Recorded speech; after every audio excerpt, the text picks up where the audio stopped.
उसके बाद शारीरिक पूजा, व्रत करना, स्नान करना, गंगा स्नान, उसके बाद नर्मदा स्नान और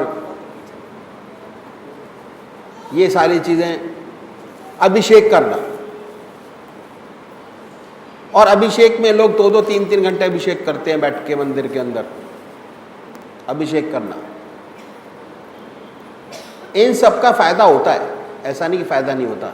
अगर और ज़्यादा फ़ायदा लेना है आपको तो मानसिक अभिषेक करिए, मन से।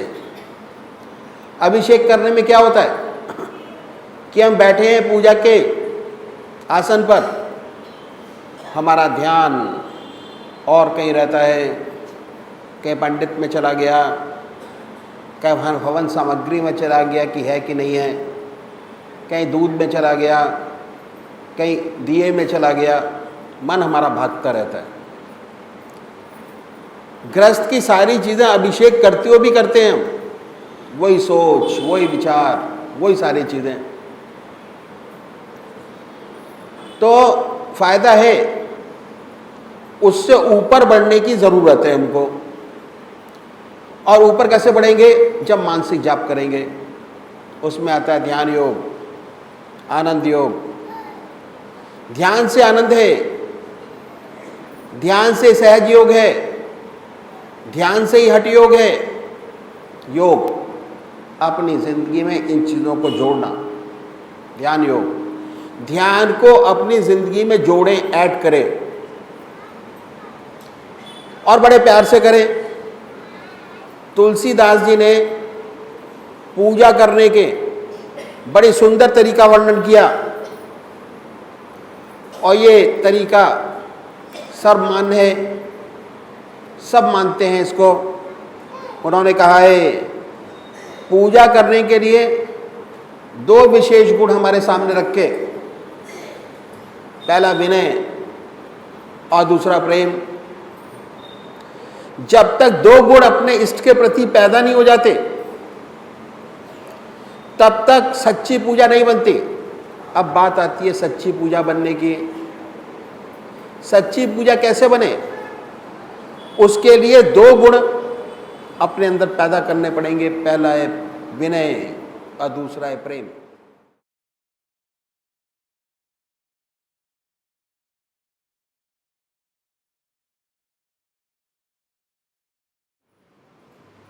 పరమ పూజ్య గురుదేవులు ఏమని తెలియజేశారంటే, చాలా సంతోషం మీరందరూ కూడా సత్సంగం వెళ్తున్నామని తెలియజేశారు.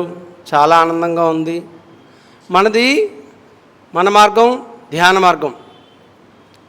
ధ్యానం అంటే మానసిక పూజ. నిజానికి పూజ అనేది 2-3 రకాలుగా ఉంటుంది. మొట్టమొదటిది శారీరక పూజ, అనగా మనం రోజు చేసేటువంటి పూజలు, అభిషేకాలు, నోములు, వ్రతాలు ఇవన్నీ కూడా. రెండవది మానసిక పూజ, అంటే శరీరంతో కాకుండా మనసుతో చేసేటువంటి పూజ. దాన్నే ధ్యానం అని కూడా పిలుస్తూ ఉంటారు. శారీరక పూజలో భాగంగా మనం ఏం చేస్తాం? రోజు కూడా ఉదయం సాయంత్రం పూజ చేయడం, దీపారాధన, అగరబత్తులు వెలిగించడం, నైవేద్యాలు సమర్పించడం, ఇంకా గుళ్ళకి వెళ్ళి అభిషేకాలు అవి చేస్తూ ఉంటాం. తప్పేం లేదు, చేయవచ్చు అని చెప్తున్నారు గురుదేవులు. అవన్నీ మానేయాల్సిన అవసరం లేదు. కాకపోతే దానికి సంబంధించినటువంటి విశేషమైన లాభం ఏమిటి అనేటువంటి ఒక విషయం తెలుసుకోండి అని చెప్తున్నారు. పూజ చేస్తే ఆనందం కలగాలి, నిజమైనటువంటి శాంతి కలగాలి. ఇది కలగాలి అంటే శారీరక పూజ కన్నా మానసిక పూజ అలవాటు చేసుకోవాలి. శారీరక పూజ వల్ల కలిగే లాభం కన్నా మానసిక పూజ వల్ల కలిగే లాభం అనేక రెట్లు అని చెప్తున్నారు గురుదేవులు. ఎందువలన? శారీరక పూజ అంటే ఇందాక మనం చెప్పుకున్నాం, పూజలు, నోములు. అమ్మ తల్లి, ఏమండి అమ్మ, మిమ్మల్నే గురుదేవులు మన కోసమే తెలియజేశారు విషయాలు. కనుక శారీరక పూజ, అభిషేకాలు చేయడం, అర్చనలు చేయడం, పూజలు చేయడం, ఇవన్నీ చేసేటప్పుడు మన మనసు ఎంతసేపు భగవంతుడి మీద లగ్నమై ఉంది అనేటువంటిది ఒక్కసారి ఆలోచించండి అని చెప్తున్నారు గురుదేవులు. మానేయమంటలేదు, ఎప్పుడు మానకూడదు కూడా. ఎందుకని? ఈ పూజలు పునస్కారాలు అనేవి మనకి తరతరాలుగా వస్తున్న ఆచార సంప్రదాయాలు. కాకపోతే వీటిలో చిన్న మార్పు తీసుకురండి అని చెప్తున్నారు. రోజు మీరు చేసేటువంటి ఈ ప్రాపంచిక పూజలతో పాటు ఒక 10 నిమిషాలు మానసిక పూజ కూడా చేయండి అంటున్నారు. అనగా మనసు ద్వారా పూజ చేయాలి. నిజానికి పూజ చేస్తే మనకి ఆనందం కలగాలి, అంతే తప్ప అలసట రాకూడదు. చూడండి, శరీరం ద్వారా మనం చేతులతోటి పూజ, అభిషేకం, అర్చన చేస్తూ ఉంటాం. కొద్దిసేపు అయ్యేసరికి అలసిపోతాం, ఆకలిస్తుంది. కొంతమంది ఏవి తినకుండా తాకుండా పూజ చేస్తూ ఉంటారు. కనుక గురుదేవులు ఏం చెప్తున్నారంటే, ఆ విధంగా అలుపు రాకుండా నిరంతరం మనసులో ఆనందం కలిగేలా, నిజమైన ఆనందం కలగాలి అంటే మానసిక పూజ అలవాటు చేసుకోండి అని చెప్తున్నారు. పూజ యొక్క విశేషమైన లాభం, 100% లాభం కలగాలి అంటే మానసిక పూజను కూడా అభ్యసించాలి, అనగా ధ్యానాన్ని అభ్యసించాలి. ఈ మార్గంలో ధ్యానానికి, అభ్యాసానికి, సాధనకి అందుకనే ఎక్కువ ప్రాధాన్యత ఇస్తారు. ధ్యానం వల్లనే అన్నీ కూడా ఇక్కడ మనకి లభిస్తూ ఉంటాయి. ధ్యానం వల్లనే ఆనందయోగం, ధ్యానం వల్లనే ఆసన సిద్ధి, ధ్యానం వల్లనే సహజయోగం, అన్నీ కూడా ధ్యానం వల్లనే పొందుతూ ఉంటాం ఇక్కడ, ధ్యానం చేయడం వల్లనే. ఈ విధంగా మానసిక పూజ అనగా ధ్యానం చేయడం వలన మనం పొందలేనటువంటిది అంటూ ఏదీ లేదు అని చెప్తున్నారు. మరి నిజమైన భక్తి, నిష్కల్మషమైనటువంటి మనస్సుతో ఆ ధ్యానం సాధన చెయ్యాలి అంటే ఏం కావాలి? భగవంతుడి ఎడల 2 ముఖ్యమైన విశేషమైన లక్షణాలు కావాలి. నిజమైన పూజకు సంబంధించి మహాత్మా తులసీదాస్ గారు 2 విషయాలు చెప్పారు. ఏమిటి? నిజమైన భక్తుడికి భక్తి యొక్క నిజమైన పారమార్థం అనగా పూజ యొక్క నిజమైన ఆనందం పొందాలి అంటే భగవంతుడి ఎడల ప్రతి భక్తుడు కూడా 2 లక్షణాలు కలిగి ఉండాలి అని చెప్పారు. అదే మొట్టమొదటిది వినయం, రెండవది ప్రేమ. ఈ వినయము ప్రేమ లేకుండా హృదయపూర్వకంగా, శారీరకమైన వినయం కాదు, చేతులు కట్టుకోవడం, భయపడడం, అది కాదు, మానసికంగా హృదయపూర్వకమైనటువంటి వినయం, ప్రేమ లేకుండా ఎవరు కూడా ఏది సాధించలేరు అని చెప్తున్నారు గురుదేవులు. నిజమైన వినయం అంటే ఏమిటి? భగవంతుడి ఎడల నిష్కల్మషమైన నిజమైన ప్రేమ అంటే ఏమిటి? ఇప్పుడు గురుదేవులు తెలియచేస్తారు. కనుక ఈ వినయము, ప్రేమ అనేవి సర్వోన్నతమైనటువంటి గుణాలు. మొట్టమొదటిది వినయం. ఈ వినయం పొందాలి అంటే, ఆ వినయం యొక్క గొప్పదనం తెలియాలి అంటే శ్రీకృష్ణ పరమాత్మ తెలియచేశారు భగవద్గీతలో. నీకు నిజంగా బ్రహ్మజ్ఞానం కావాలన్నా, నీ మనసు ద్వారా ఆత్మికోన్నత పొందాలన్నా, ఆత్మసాక్షాత్కారం పొందాలన్నా నిజమైన వినయం కావాలి. నిజమైన వినయం గురించి తెలియాలి అంటే బ్రహ్మజ్ఞాని అయినటువంటి ఒక మహాత్ముడు లేదా సద్గురువుకి సర్వసమర్పణ చేసుకోవాలి. అనగా ఆదరణ భావంతో, సమర్పణ భావంతో సేవ చేయాలి. అది వినయంలో మొదటి గుణం. ये हृदय का ज्ञान है, किताबों का ज्ञान नहीं। अगर किताबी ज्ञान होता तो भगवान श्री कृष्ण ने कहा होता कि गीता पढ़ लो, ब्रह्म ज्ञानी हो जाओगे। ये हृदय का ज्ञान है, हृदय से आता है। संतों का हृदय निरंतर परमात्मा की याद में लगा रहता है। ये ही संत की परिभाषा है। संत वे है जिसका हृदय निरंतर भगवान की याद में डूबा रहता है। चलते फिरते, खाते पीते, सोते जागते, संसार का हर काम करते निरंतर उसकी याद लगी बनी रहती है। उसे कोई गरज नहीं कि वह आपकी तरफ देखे, वह तो अपने प्रभु के चरणों में लगा हुआ है।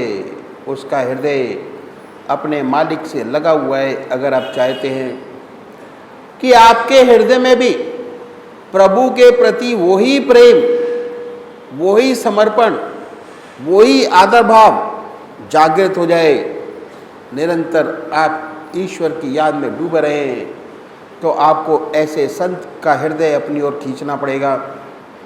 जब उसकी प्रेम दृष्टि आपके ऊपर पड़ेगी, वह भी हृदय प्रेम से भर जाएगा। उसके हृदय में भी प्रभु की निरंतर याद जारी हो जाएगी। ये बड़े भेद की बात है जो मैंने आपके सामने रखी, और ये प्रेम से आती, विनय से आती है। कहीं भी जाएं, विनय से जाएं, और अपने हृदय को खाली करके जाएंगे तो ज़रूर महक जाएगा आपका हृदय। यदि आप पूर्ण धारणा से जाते हैं और अपने मन को खाली नहीं करते, तो जुकाम होने की वजह से शायद आप उसकी महक से महरूम हो जाएंगे। पहली बात है विनय, जहाँ विनय है वहाँ भक्ति मिलती है। सच्चा भक्त अपने मालिक के सामने सदैव झुका रहता है। पूजा का दूसरा गुण है प्रेम।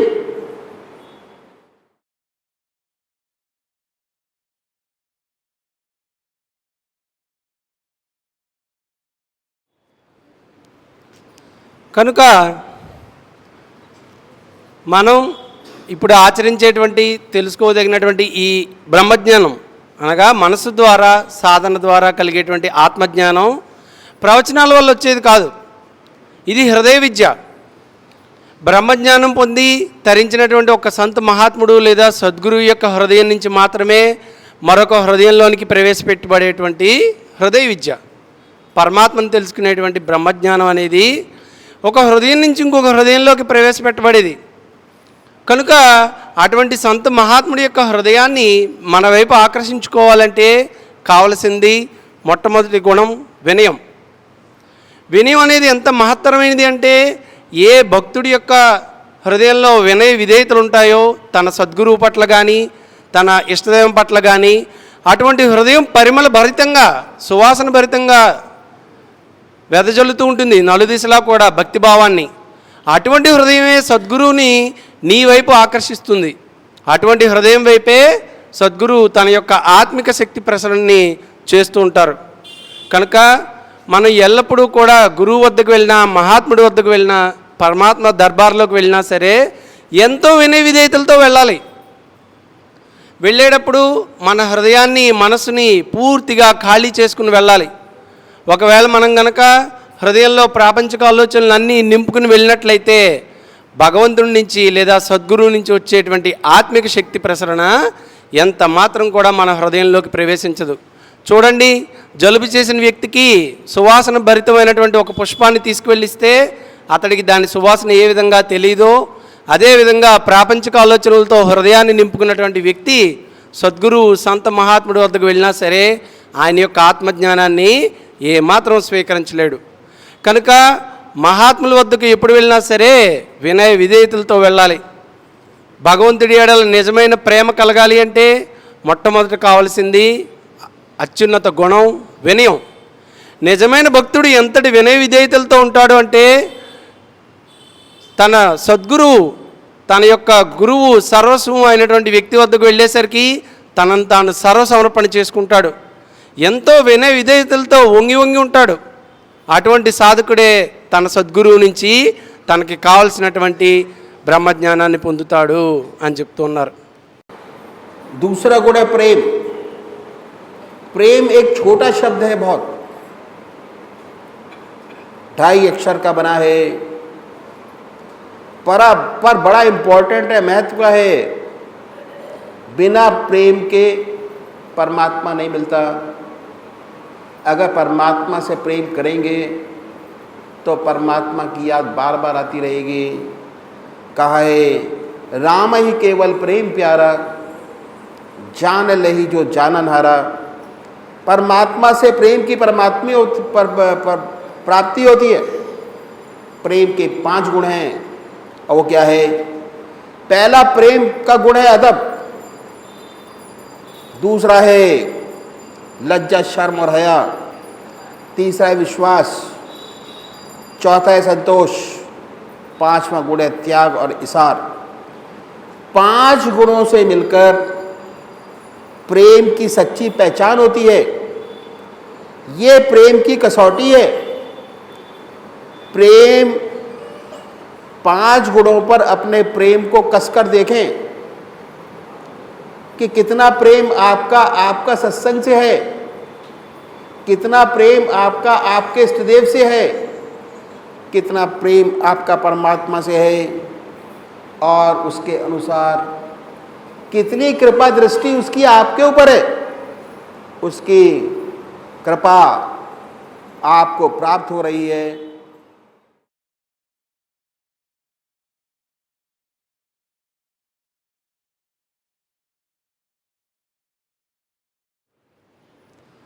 కనుక రెండవది ప్రేమ అనగా ప్రేమ. ఇందాక మనకి వినయం గురించి తెలియచేశారు. ఇప్పుడు రెండవ అత్యున్నత గుణం ప్రతి భక్తుడికి కలిగి ఉండవలసింది ప్రేమ. నిజమైన ప్రేమ అంటే స్వచ్ఛమైనటువంటి మనపూర్వకంగా పరమాత్మ ఎడల లేదా సద్గురువు ఎడల ప్రేమ కలిగి ఉండాలి. ప్రేమ అనేది 2.5 అక్షరాలతో రాసేటువంటి పదం, కానీ దాని యొక్క అర్థం, దాని యొక్క మహత్వమైనటువంటి ఫలితం వర్ణనాతీతం. ఏ సాధకుడి హృదయం అయితే నిరంతరము ఇష్టదైవం యొక్క మనస్సు మరియు ఇష్టదైవం యొక్క స్వరూపంపై అనిర్వచనీయమైనటువంటి ప్రేమను కలిగి ఉంటుందో అతడే తనకి కావాల్సినటువంటి విద్యను పొందగలడు. మరి ఇటువంటి ప్రేమ కలగాలి అంటే, పరమాత్మ ఎడల ఇంతటి సర్వోన్నతమైన ప్రేమ భావన కలగాలి అంటే, అటువంటి ప్రేమ కూడా 5 విశేషమైనటువంటి లక్షణాలతో కలుగుతుంది అని చెప్తున్నారు గురుదేవులు. 5 ముఖ్య లక్షణాలు ఉంటేనే నిజమైన ప్రేమ అనిపించబడుతుంది. నిజమైన ప్రేమలో సిగ్గు ఉంటుంది, లజ్జాభావం ఉంటుంది, అంకిత భావం ఉంటుంది, సమర్పణ భావం ఉంటుంది, విశ్వాసం ఉంటుంది. ఈ సిగ్గు, లజ్జ, అంకిత భావము, విశ్వాసము, సమర్పణ భావం ఏ సాధకుడి ఎడలు ఉంటాయో అదే నిజమైన ప్రేమ అనిపించబడుతుంది. అందుకనే తులసీదాస్ గారు చెప్పారు, రామై కేవలు ప్రేమ పియారా జానలేవు జో జాను నిహారా. అనగా పరమాత్మ ఏ హృదయంలో అయితే నిష్కల్మషమైనటువంటి ప్రేమ కలిగి ఉన్నాడో, ఏ సాధకుడైతే ప్రేమ అనేటువంటి అమృత రసాన్ని తాగి ఉన్నాడో అటువంటి వ్యక్తి వద్దే రామచంద్రమూర్తి అనగా భగవంతుడు వచ్చి అటువంటి హృదయంలోనే నివసిస్తాడు అని తెలియచేస్తున్నారు. కనుక ప్రేమ నిర్వాజమైనటువంటిది, ఎటువంటి షరతులు లేనటువంటిది, నిష్కపటమైనటువంటి ప్రేమ కలిగి ఉండాలి. అటువంటి ప్రేమ కలగాలి అంటే పరమాత్మ ఎడల లజ్జాభావం, ఎల్లప్పుడూ కూడా గురుదేవుడి ఎడల సిగ్గుతో ఆదరణ భావంతో ఉండాలి. సద్గురువు ఎడల అంకిత భావంతో ఉండాలి. సద్గురువుకి, బ్రహ్మజ్ఞానికి అనగా మన సర్వస్వం అయిన ప్రీతము గురుదేవులకి సమర్పణ భావంతో, అంకిత భావంతో ఉండాలి. అటువంటి సాధకుడి హృదయంలోనే ప్రేమ అనేటువంటి సువర్ణమైన పుష్పం అంకురిస్తుంది, పుష్పించి వికసిస్తుంది. అదే ప్రేమ యొక్క నిజమైన స్వభావం అని తెలియచేస్తున్నారు. प्रेम का पहला गुण है अदब. अदब एक अनूठा शब्द है, संतों की भाषा है. किसी दूसरी भाषा में शायद ऐसा शब्द मिल पाए, बड़ी मुश्किल से मिलेगा. अदब के माने अनुशासन है, डिसिप्लिन नहीं कह सकते. डिसिप्लिन कई तरीके का होता है. एक डिसिप्लिन डंडे का होता है, जो डंडे से आता है. यह वह डिसिप्लिन नहीं है. डिसिप्लिन डर का भी नहीं है, प्यार का डर है. प्यार का भय, जिससे हम प्यार करते हैं और हमें ये भय बना रहता है कि हमसे कोई ऐसा काम ना हो जाए जिससे प्यार करते हैं वह नाराज़ हो जाए. ये अदब. और ये अदब कैसे शुरू होता है? बच्चा है, जो अच्छा बच्चा है, माँ बाप का अदब करता है. जो माँ बाप का अदब करते हैं वे हमेशा फलते फूलते हैं. बच्चा बड़ा हुआ, स्कूल में जाना शुरू किया. बच्चा स्कूल में जाकर अपने टीचर्स का अदब करता है. जो बच्चा अपने अध्यापक का अदब करते हैं उन्हें सच्ची विद्या प्राप्त होती है. और जब हम बड़े होते हैं, परमात्मा के रास्ते पे चलना शुरू करते हैं, अपने सद्गुरु का अदब करते हैं और उसके प्रेम के डर से डरते हैं. ऐसे साधक के हृदय में निरंतर टीस बनी रहती है. डर रहता है कि उससे सपने में भी ऐसा काम ना हो जाए जो उसके गुरुदेव के शिक्षा के विपरीत हो.